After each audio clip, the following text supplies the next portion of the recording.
of the day is patience. This is a tough one. Let's read. James chapter 1 verse 2 through 4. My brethren, count it all joy when you fall into various trials, knowing that the testing of your faith produces patience. But let patience have its perfect work, that you may be perfect and complete, lacking nothing. Now, when we read this verse, it sounds like be happy that your life is on fire.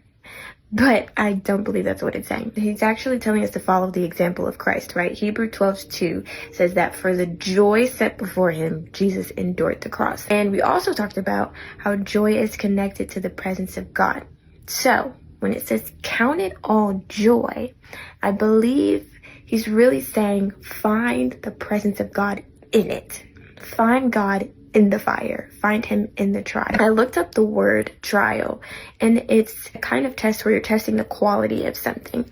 And if we keep reading, we find out what that something is. It says, knowing that the testing of your faith produces patience. When I read it slow, faith produces patience. Faith produce. Produce is fruit. Fruit is produce. And so patience is this fruit that we're bearing in these trials. And so my mind just went to like a garden. Imagine if we're a tree in seed form, but we're planted in the soil. And I feel like the trial is the soil that we get planted in. It's dirty, it's messy, and it's dark, and we can't see. Sometimes you can't even see a way out, right? That's what these tests and trials feel like.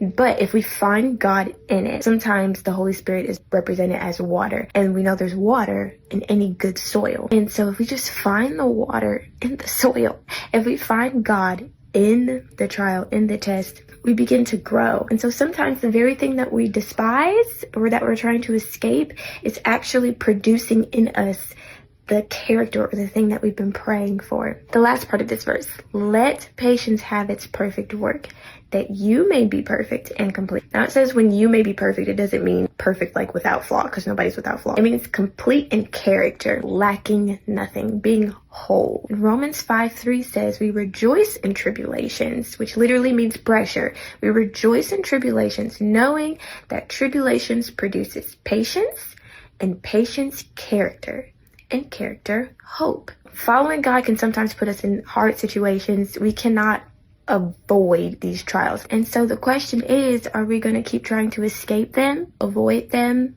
fight them, or are we going to let the trials and the test mature us and develop patience? So, food for thought.